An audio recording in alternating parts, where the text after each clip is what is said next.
Are you ready to revolutionize your relationship with money?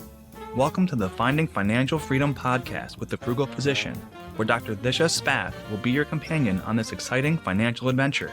Get ready to conquer debt, build wealth, and embrace a mindful spending lifestyle that will empower you to live life on your own terms.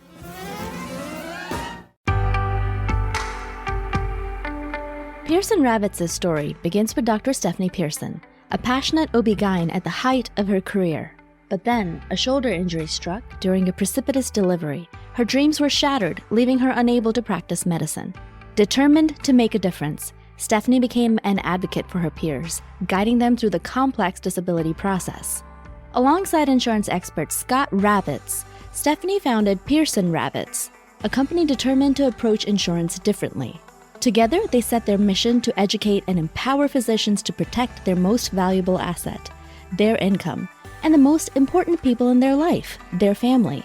Today, Pearson Ravitz serves the medical community in all 50 states. At Pearson Ravitz, they understand the unique concerns of physicians. Physician-founded and physician-focused, Pearson Ravitz builds human connections before they create quotes. Life can change in an instant. It's hard to imagine that a sudden illness or injury could leave you and your family in a devastating financial situation. But with a little planning and guidance, you can prepare for every possibility.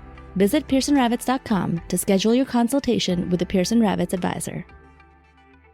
Welcome to another episode of Finding Financial Freedom with the Frugal Physician. I'm your host, Dr. Disha Spath. Today, we have a very special guest joining us, Catherine Gutierrez, the CEO of Aptus Financial. Catherine, or SC as she likes to be called, is not only a certified financial planner, but also holds an MPP from Harvard University and a Chartered Retirement Plan Specialist designation. Her firm, Aptus Financial, specializes in flat-fee financial planning for early career physicians and young professionals, helping over 800 physicians DIY their finances.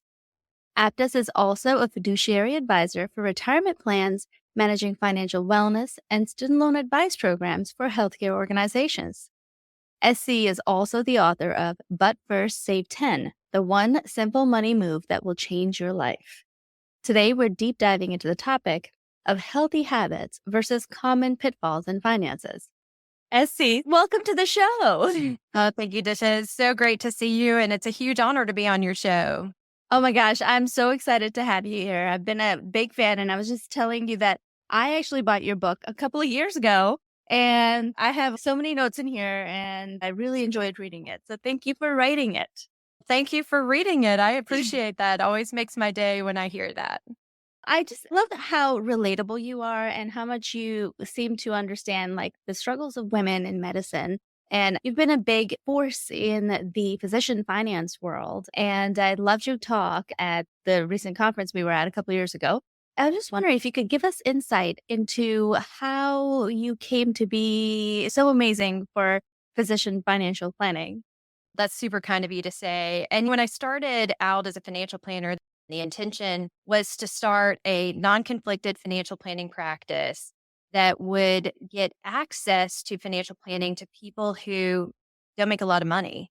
So originally that was the goal, is to work with nurses and firefighters and police officers. And I didn't even have physicians on my radar, but I started this non-conflicted model. I'm really passionate about giving that form of financial advice.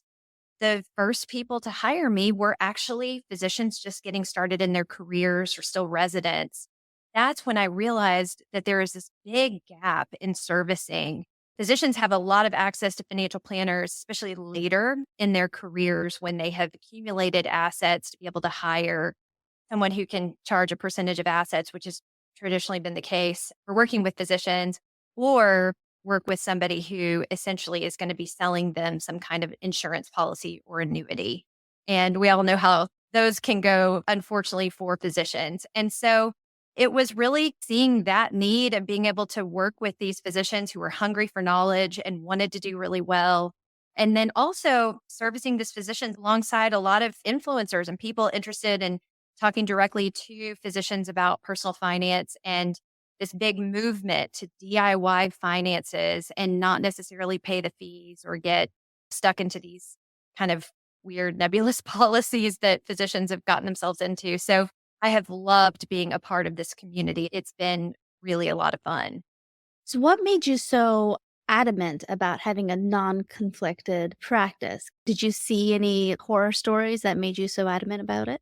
Absolutely. I grew up essentially into my adulthood as I'm the first year of millennials, and I was starting my career after the 0809 crisis and had essentially lived in Phoenix during the housing boom that later busted, almost bought one of those houses. I Wow. learned conflicts of interest at a very personal level when I saw the difference my life would have taken had I bought the house versus not buy the house, and the conflicts that came up from the mortgage brokers who were trying to sell us these houses out in Arizona, right? And then they can just go on and sell the mortgage that they sold to us. And so when I saw that conflict of interest of someone saying, no, you should buy this, but then they just make their money and move right along, I realize how important it is when you're giving financial advice to be able to give it when you have no skin in the game. After seeing the pitfalls of friends who were losing their houses while they were losing their jobs in that 0809 period of time, that's really where I started thinking, gosh, where can people go and get good financial advice that is not from someone who has skin in the game? Where do you go to find out if this house you're about to buy is too much house, if you really afford it, or where should you invest? These are important questions. And I really felt adamant and still to this day feel adamant that we ought to try to make ourselves as non conflicted as possible when we're helping people figure these things out. Even the assets under management model, it vastly improved the delivery of financial advice from the previous broker dealer model. But still, it has a lot of conflicts, especially with physicians. Should I pay off these student loans or should I put money into a brokerage account with an advisor? That advisor is going to have an inherent conflict of interest because they're going to make more money on your decision one way or the other if you put money into the brokerage account than paying off the student loans. So I really believe that this is the right delivery to be able to say, hey, just pay us a fee and just get non conflicted advice. Yeah. So, you have a fee only model. Is that correct? Yeah, so we go a little bit further. So we are actually an advice only model. So Okay. we don't manage assets. People just pay us a fee and we give them a financial planning process, financial advice, and then we educate our clients on how to actually implement the advice, including the investments. We teach our clients to invest on their own. They open their own accounts, they make the trades, but with us looking over their shoulder. Wow, that's really empowering. And it sounds like a really great way to learn how to manage your finances. What I really liked about your book, I'm just quoting from your book here, you'll understand why the financial advice industry is not currently built to advise you in your stage of life.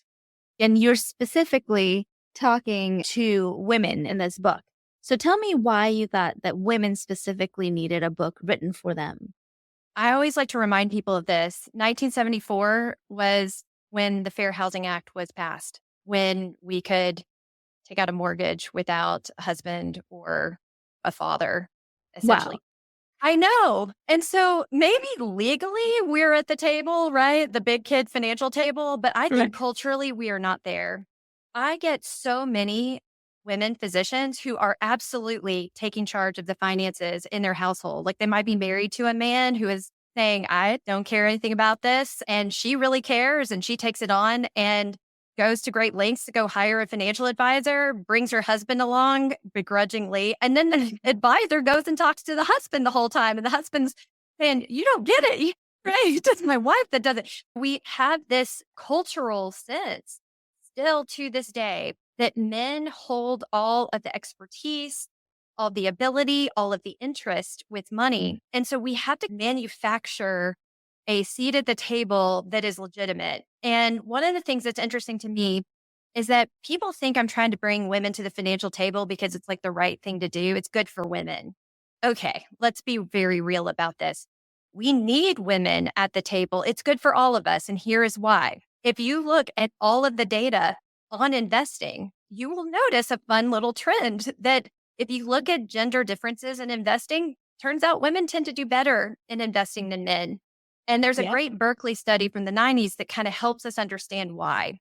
And that's that overconfidence leads to overtrading, and overtrading leads to underperformance in the market. And men tend to be a lot bigger risk takers, a lot more overconfident. When we're looking at a household and we're trying to figure out who's making long-term financial decisions here, do we really just want one spouse making all of those decisions, especially if that one spouse might have a higher risk tolerance, might be doing a little bit riskier behavior? We need to have a very balanced approach. Now, we're overgeneralizing here, of course. I know lots of women who are dear friends of mine that are crypto and like very risk taking women. We don't want to overgeneralize. But when I am talking about bringing women to the table, it is not like I'm just trying to make women financially illiterate. That's not the goal here. I really believe we need them at the table. And every study is showing that we are lagging that participation in our household. It's so funny when you say that the advisor's only talking to the man. And we recently took a trip to Spain and I speak Spanish. My husband doesn't, but like the machismo culture of Spain and the Spanish culture in general, we went to a local restaurant that wasn't on a resort. And seriously, the entire time, the waiter insisted on talking to my husband who doesn't speak Spanish. And he kept trying to like motion over to me to talk to her, but he would only talk to him. And that has actually happened to us in an advisement office as well. Why wouldn't men feel like they're really great at investing? It seems like the entire world thinks that they are the expert at it anyway. That's it. That's it. We've got this cultural expectation. I don't think anyone is consciously thinking of it. This is stuff that's happening below the surface, right? And so if it's happening below the surface and we're not naming it, then we're not going to fix it. So that's what I'm talking about there in that passage in the book is I really think we have to name this and we have to say to women, I give talks all the time. And for instance, last week, this happens to me all the time. It happened again last week, or where a woman walks up to me and says, I manage a multi-million-dollar budget in my work, and I have no idea what's going on in my budget at home. And this is just a really common thread. My husband handles that, or my dad gives me this fight. And every time a woman says that to me, I think she thinks she's the only one. Mhm. So here's the deal. You're not the only one. I don't think it's a good choice to make. I think we have to be involved. There was a UBS study done in 2019 that still haunts me. And it found that more than half of millennial women say that they are not involved in long-term financial decision-making in the home. In the same study, more than 90% of women who were widowed or divorced in their 60s said that they wish they had been involved in long-term financial decision-making. So we have to fix this, right? And Right. I believe that the way we fix this is even if you don't want to be involved in finances, there might be different reasons than an actual desire not to be involved.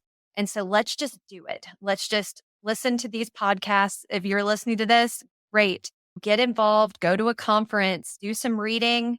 My husband and I don't love talking about money. It's so funny. That's our least favorite thing to do, but we just schedule it. We try to talk 4 times a year about it. Just schedule your quarterly, if you're in a long-term partnership or marriage, get it on the books, talk about it, know what's going on, have a say in it. And I think if we can do this, then we can change a lot about money. And I think we will all collectively become better at money if we have better representation from both genders.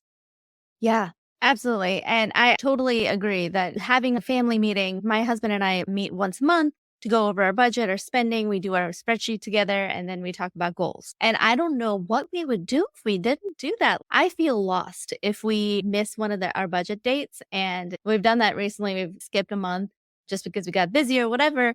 And that next month, I'm like so anxious. I just feel I don't know where our money is. I don't know if we're spending too much, too little. Like I need to have that as my compass going forward. And it makes me feel like so much better because I'm pretty high anxiety anyway. But it makes me feel so much more at ease knowing that I have a handle on our cash flow. I love that. And that has been the experience. So in our business, we want both spouses at the table or partners in a partnership at the table. We don't want one person making all the decisions for the Right. other. So we'll get people begrudgingly be like, okay, fine, I'll show up, but I have nothing to say. Yes, they do. They end up having lots of opinions and things to say. And one of the most common things people say is that is not nearly as bad as I thought it would be. I think there's this perception that we're all sitting around talking about rates of return on certain asset classes. I just imagine what people think finance is and what they realize is what kind of vacations do you want to take? How long do you Right. want to work? These are the questions we're asking and trying to figure out. And when you put it that way, people are like, yes, I want to be involved in that. Yeah, absolutely. There are so many unsaid things between my husband and I. We didn't realize we differed in certain ways until we really talked about it. What is your goal retirement age? Do you actually want to retire early? Do I actually want to retire early? And just sitting down and asking each other those questions also makes you put it in front of yourself and get that answer from yourself too. And then makes everything so much clearer. Now we're talking about money dates and working with our spouses, but let's talk a little bit more about point 2 on your roadmap here. You said you'll learn why automation can be better than inspiration. And you were talking about money management here. Can you tell me a little bit more about that? Oh, and I wrote that book several years ago. I am more passionate about it to this day. Automation is everything. I believe in a simple system, a simple financial plan that invests in very simple passive mutual funds that Mhm. capture the entire market return. But the next step of automation. So I know on the 8th of every single month that our paychecks are going to hit our checking accounts and our money is just going to shoot away in different places. It's going to go into a fund for our vacation, a fund for buying the next car, a fund for home repairs and remodel, a fund for our kids' college education, but also our brokerage account. We have our retirement accounts, but then we also were very high savers. So I have, as I talk about in my book, I have a journey that started out in credit card debt. And now sometimes we'll hit as much as a 40% savings rate. And so we max out all of our retirement accounts, but we still have to put money into brokerage accounts. And so you can even automate money going into, in our case, a Schwab account, and it just disappears into there and buys some mutual funds. I believe that automation is the key. And so we have seen people who are just dedicated spenders who do not love investing. They're scared of it. They don't understand it. We have seen people that are very extreme cases of credit card debt, physicians, paycheck to paycheck on $500,000 income a year, literally get a financial plan put together and simply automate the whole thing so that the money just disappears, does its own thing. They can set it and forget it. And they wake up really good with money. There are paths where you pay attention and you have monthly meetings like you and your spouse, but there are also paths where automation literally will save people who would practice avoidance on money. Let's talk about labels and how they hinder our progress. Tell me, have you seen people like having trouble making the transition just because they don't want to be labeled certain things? That's a really great point. I think that people can sometimes come into this world with some baggage. Yeah. So we'll see people who might be really big spenders who come from households where it felt like money was all about deprivation and control. And they don't want to be associated with being frugal because, in their mind, being frugal is being a penny pincher and it has a very negative connotation. I really believe that a focus on paying yourself first is a really great way to get away from it. I'm a very talented spender. I love spending everything that I have in my account. It actually, I don't know, it feels like good, like I've completed something. And so my husband, though, is of course, because opposites attract, I think he feels actual physical pain. I think it registers as physical pain to spend money. And so what's interesting is if you pay yourself first, right? So you save first, and then whatever is left can go to bills and spending. Then whether you spent extravagantly or you spent frugally, it doesn't really matter because you paid yourself first. So what I try to have people do is to focus on the bigger picture. Are you building wealth? Fundamentally, are you paying your future self first? And are you feeling what it feels like every month, be putting money aside and having that money grow for you? That is different. That feels really good. And then whether you blow the rest or you're good with the rest or you coupon or you don't, doesn't it really not matter? It's true. And I do believe in the importance of spending the rest, because if you become too scarcity mindset and start saving too much, then you're really not living life. And then why are we doing this in the first place? I think the whole point of financial planning is that so that we can live our best lives, the best lives that we can imagine for ourselves today and tomorrow. And so that's why it's so important to spend it. We have to. Why Yeah. not? Now, what's cool is when you start doing this work, you start understanding opportunity costs and trade offs. Right now, I could be pay yourself first and then go into credit card debt and out of it, right? You could technically do that. You could live a whole life where you've set money aside from every paycheck. It just automates into your retirement accounts and all of that. And then you Mhm. could actually be really bad with money from there. Yeah. You could. Yeah. What I think is interesting is adopting a system where you're saving ahead for big ticket items, like saving ahead for vacation, saving ahead for your car, saving ahead for these things. Yeah. When you save ahead, you have that opportunity to constantly be asking yourself, okay, so I'm spending a lot of resources saving for this next car. Is that really my priority? So if you're looking at an $80,000 car, for instance, it's going to take a while to save for it. And then along the way, you've got years to say, is that really what I want? And maybe it is, because if you're still really excited every month and you're dreaming of that Porsche Cayenne, then yeah, you really want it. But if you're saving and you're like, God, actually, I'd rather have a remodeled kitchen. That would bring me more incremental happiness. I think I'd rather be consistently putting money away for that. I think that's where we can refine our saving a little bit more in the moment when we save ahead for these big ticket items in our lives rather than putting them on debt. Exactly. It's so easy to swipe a credit card or just take out a loan or whatever on an impulse. It's a whole lot harder to save for it slowly. And then you do get that incubation time to really think about whether you want it or not. How about Amazon or like other ways you can make impulse purchases? Do you have any hacks for that? Okay, so husband, if you are listening to this, stop listening. I don't want you to hear my hypocrisy here. We Turn just it off. had the biggest Amazon bill. So we had this practice that worked so well on Amazon where we linked our debit card to it. And over the last several months, I think that card expired and we hadn't updated it. So we started defaulting to this credit card on there. Mhm. And our spending has gotten out of control on that Amazon card. So actually, I told him yesterday, I was like, oh my God, I need to update that debit card. That shuts the spending down. How You put interesting. your spending on your Amazon Venmo. I have a separate account that we do all of our spending on a debit card. We fund it weekly.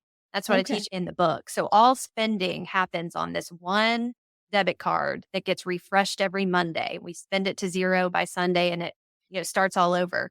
So our Amazon used to be connected to that card and it stopped. And it is amazing how it just went out of control. How do you control Amazon? Is it control you? Easy. I know. It's so easy. One time I took it off my phone. I took the app off my Oh, phone so that I would have to get on my desktop in order to make a purchase on Amazon. And that cut it down quickly, really quickly. Cause then I can't be like sitting on the couch with my glass of wine and making purchases at the end of the day. no drinking and Amazon policy. There you go. We'll come up with it right here on this podcast. Put the wine down. The wine down. I know. There's so many things they have. It's so useful. But yes, putting in a little bit of incubation time and just like putting it off, just putting it in your cart and then not pressing checkout, just leaving it there and coming back in a couple of days and seeing if you still want it. All That's of it. those The things wish can help. list. Yeah. You can also put it there. Isn't it so sad when you have an Amazon box show up or three and you really don't even know what's in them? That's I how you know know. how much you don't need this stuff.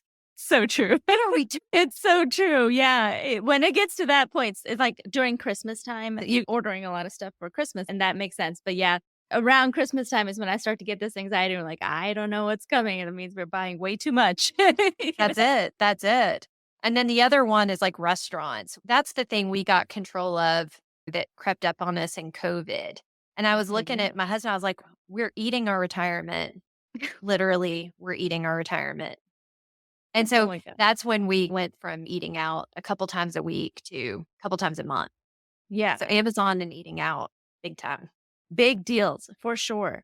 Actually, I want to touch on this. Your book is called But First Save 10.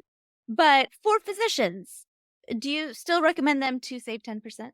So any residents, fellows, you can save 10% right now in a Yeah. Roth.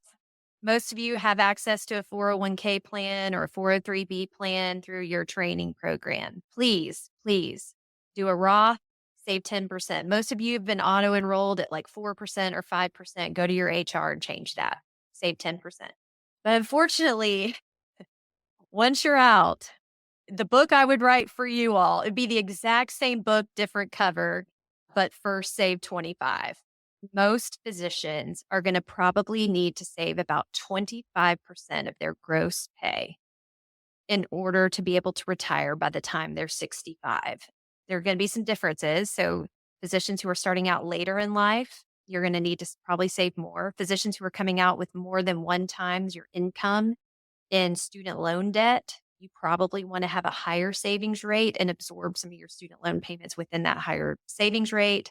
And then when the student loans are either forgiven through PSLF or paid off, that payment then becomes part of your retirement savings.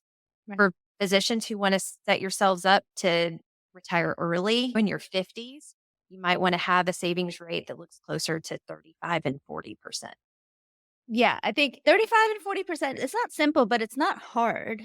If you're watching your spending and not going out twice, 3 times a week, physicians do earn enough to do that, right? And that's the beauty of it.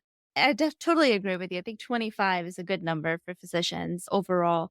What do you think about the student loan landscape right now? What are you telling your people? Because recently, this is August 30th that we're recording. This will air afterwards, unfortunately, it won't help.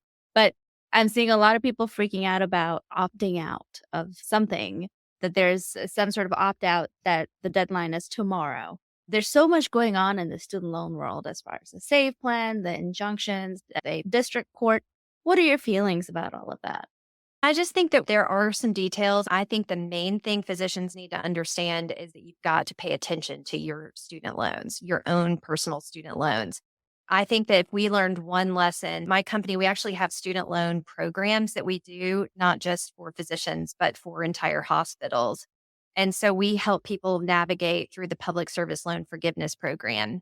And yes, the government came through and through waivers and this account adjustment that they're allowing over the last couple of years.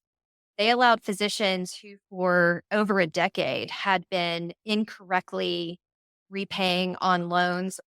So, loans that would have never been eligible for public service loan forgiveness, like those FFEL loans that they used to give out until 2010.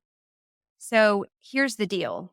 If you had one of those FFEL loans, for instance, if you would have called your servicer and said, I don't understand, I work in public service, I should be eligible for PSLF, what's going on? They would literally say to you, you are not eligible for PSLF. And you would have thought, this expert is telling me I'm not eligible. So I guess for some reason, this is just a bogus program. I'm not eligible. And Mm-hmm. so what we've learned, and obviously anybody probably listening to this knows this, that yeah, you were technically not eligible with a FFEL loan, but a 20-minute consolidation would get you eligible. A little bit of paperwork and suddenly you're eligible. And before those waivers, you would have had to literally start the clock over on your 10-year clock for PSLF with the correct loans. But what I want everyone to know is whether SAVE goes away or SAVE is there and you get out or you get back in, it doesn't matter. What you need to be doing is overall is continuously paying attention to it. Okay. That is my biggest lesson. You might have a handle on it right now. The rules could change in 2 months. You need to then have a handle on it in 2 months. This is an active program. And if you are not going to pay attention, and that's a very fine thing to say, I'm not going to pay attention.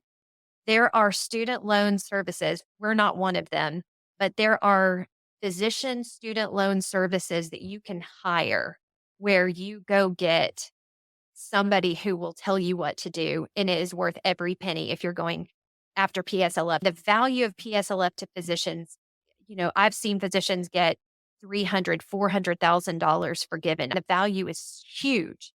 Pay for someone to pay attention to it for you if you're not going to. Yeah. I also think that there's a tendency for people to say, oh, it's too complicated. I don't like the uncertainty around it. I bet it's going to go away. So this kind of all or nothing, black or white thinking. I do not think PSLF, it could go away. I don't think it's going to. Remember, it was passed by Congress in 2007 during a Republican administration. So just be very prudent about it. Yes, a repayment program can go away, but think about it big picture of what you still have, taking full advantage. Residents, making sure that you're filing your tax returns, that you can have your next year have a really low payment. Just be very smart about how you approach this. And Yeah. every time there's a new rule, just make sure you're on top of it or you're paying someone else to be on top of it.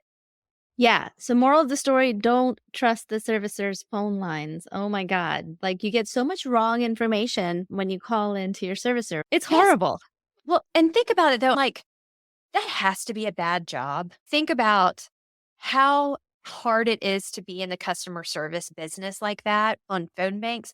And then you think it took me years to feel like I really had a firm grasp on student loan. Yeah. And so these servicers, I've had servicers tell my clients that they weren't eligible for PSLF because they had Stafford loans. Oh, I'm sorry, those aren't eligible. Oh, Well, that don't sound like federal loans to me. They sound like they came from Stafford. so in our student loan programs, we have thousands of people in them. And so we get these stories from servicers that are just truly unbelievable. So no, you need to go to these student loan experts because they're the ones that really, in our case, we have two incredible student loan experts. They're the ones that know. Don't Yep. listen to the servicers, listen to us. Really, nothing comes for free, right? You're going to get hundreds of thousands of dollars forgiven, but think of it as the cost of that. If you're going to keep them around and go for forgiveness, then you need to pay attention or pay someone else to do that for you. But yeah, you need to keep up because it's changing way too fast. And it's a part of the process. It's part of the government trying to do checks and balances, executive branch, legislative branch, and the judicial branch all in play here in the student loan world right now. So we really need to pay attention. I totally agree with that.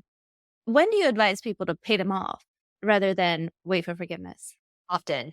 So some physicians come out with very little in student loans compared to their income. So let's say you have 75,000 or 100,000 in student loans and you're 3 or 4 years away from potential forgiveness and you make $500,000 a year.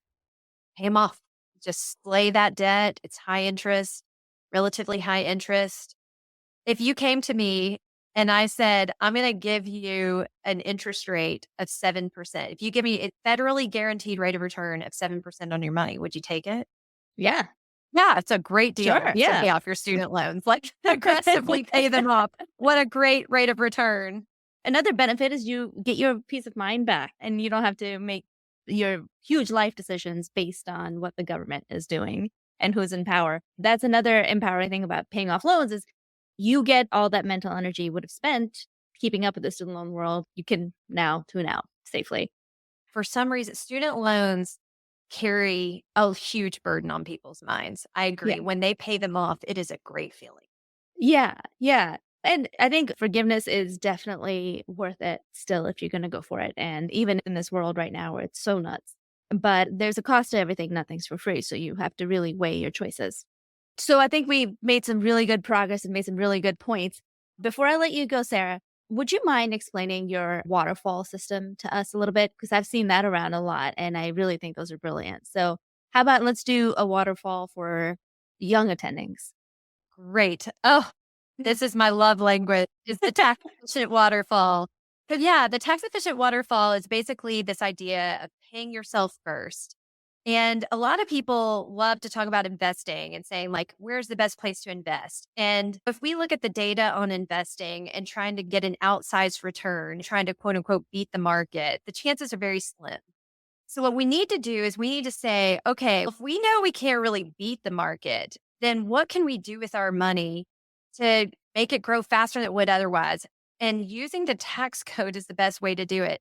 Think about it this way. If you put money into a 403B at your hospital, I know that sounds so boring. I just funded my retirement account. Let me tell you what you just did.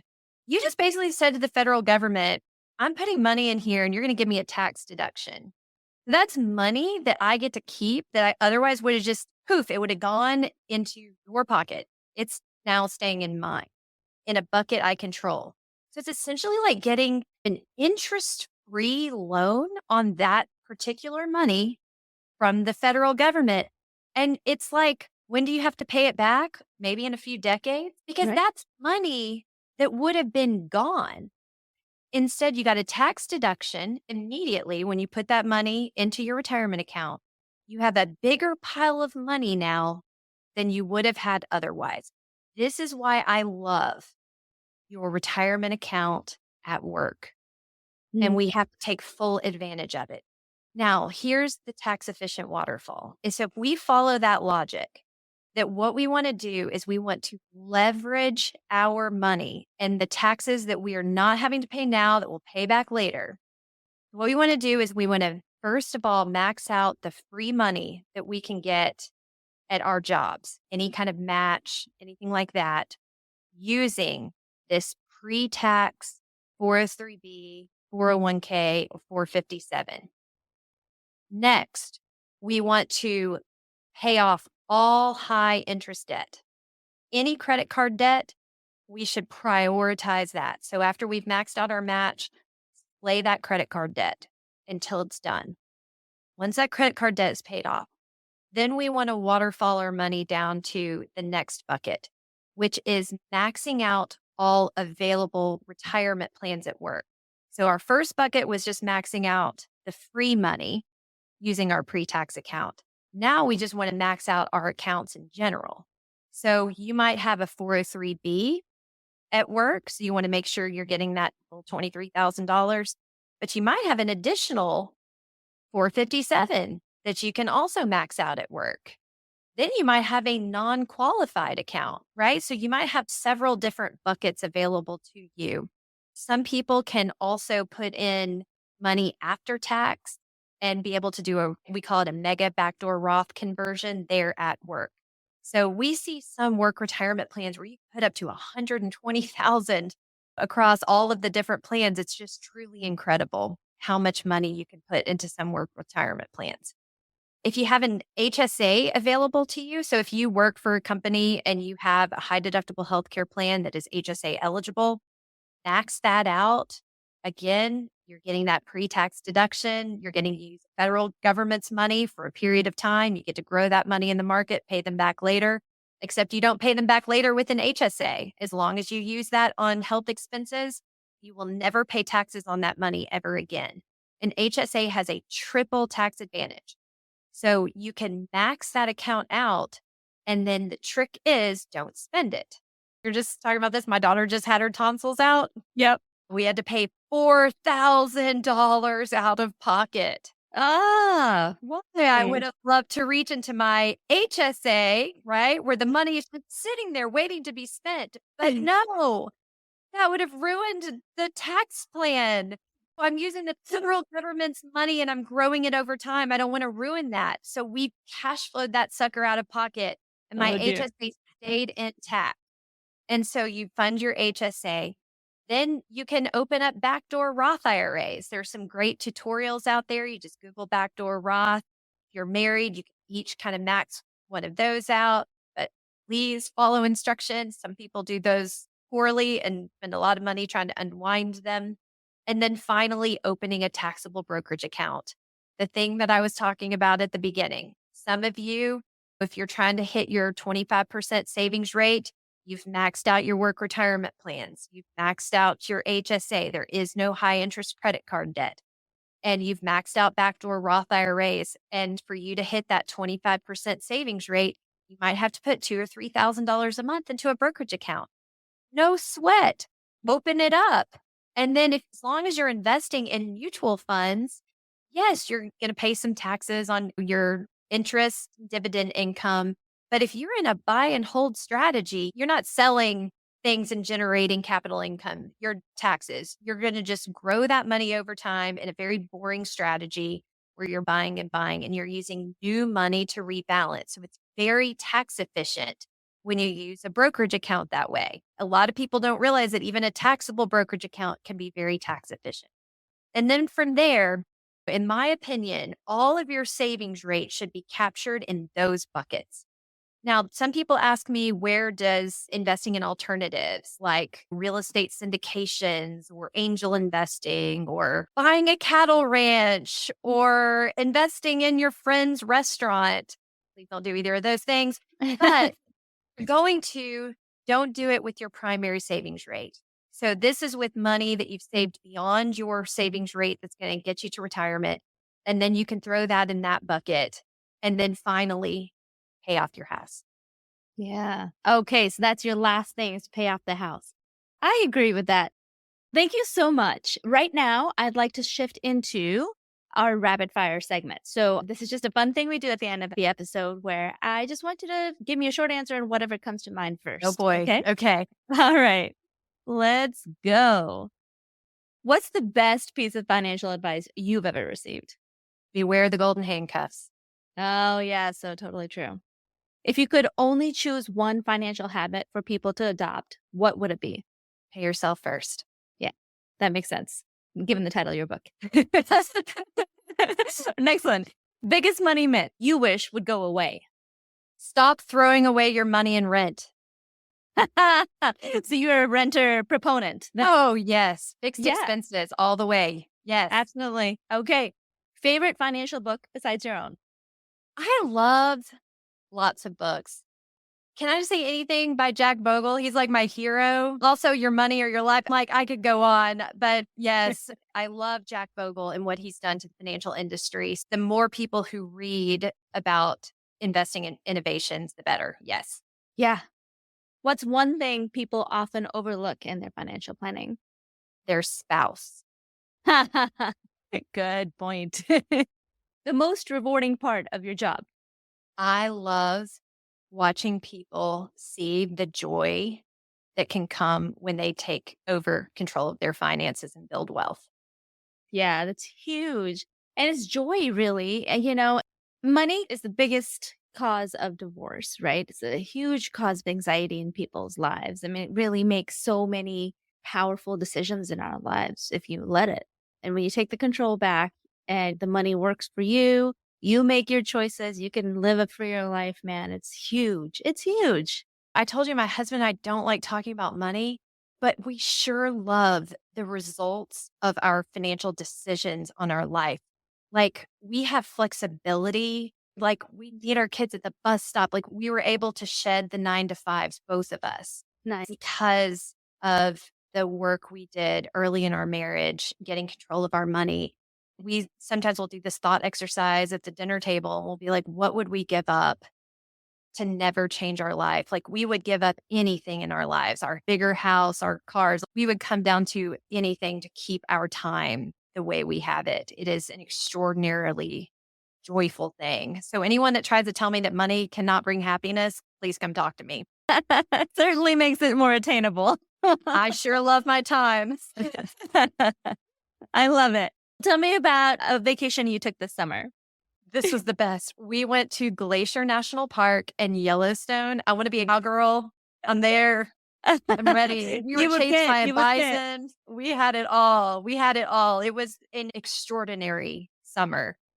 Like, we were actually in Grand Canyon. We just go to national parks whenever we can. And I'd love never that. been to that area of the country. And it is unbelievable. Yes. I've never Glacier been. National Park. I Okay. just go. It's going on my list. Put it Oh on my the gosh. list. It sounds amazing. So you actually rode horses in the national park? We did not. We were chased by a bison. We were at the maximum bus length distance we were supposed to be on the brochure. Always save a little bit more than they recommend. So yes, we had a very exciting, actually my 9-year-old had the best. Come back to this. My husband was like, we had that excursion with the bison and they didn't even charge. And my son said, that bison charged us. Yes. Oh. We had a very exciting but safe in the end vacation. I recommend it. Can't use your cell phone, right? Like it is totally disconnected.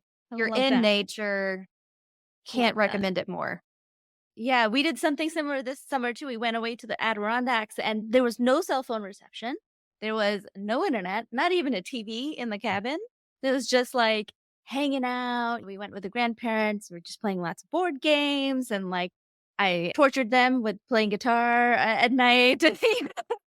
We play guitar. Quote unquote. No, yes, I do. I do. I'm not like excellent and it's a very old guitar, but I can strum a chord or two and keep That people is the entertained. best. Yeah, but it was like just turning off the technology. It's such a gift. My God. And you just, yeah, and you get so used to just being overstimulated and just getting back in the moment is so key. And again, vacations, man, they do bring happiness, right? That's right. Exactly. And that's why we manage our money. Got to save for those vacations. Even to national parks are not inexpensive. Absolutely. And then when you do it, when you have enough money and you're not going into credit card debt, they're even more relaxing. So get your stuff together, save 10 to 25 to 40% first, and you'll be fine. Sarah Catherine, thank you so much for joining us. And it's always a pleasure to talk to you. Thank you for your time. Thank you so much for having me on. Happy saving, everybody. That was an incredible conversation. We covered a lot of ground today, from simplifying your finances to making smarter, more coordinated financial decisions. Huge thanks to Sarah Catherine for sharing her expertise. If you found this episode helpful, don't forget to subscribe, leave us a review, and share it with someone who might need a financial boost. Let's continue to make informed, savvy choices with our money. Until next time, stay frugal, y'all. Now, a final word from our sponsor. At Pearson Rabbits, they understand that life can change in an instant. It's hard to imagine that a sudden illness, injury, or catastrophic event could put you and your family in a devastating financial situation. Physician-founded and physician-focused, Pearson Rabbits builds human connections before they create quotes. Visit www.pearsonrabbits.com today and embark on your journey to safeguarding your future. The content shared on this podcast should not be taken as individualized financial advice. We are here to share our knowledge and experiences, but it is crucial to consult with professionals such as accountants, financial advisors, or attorneys who can provide personalized guidance based on your specific needs.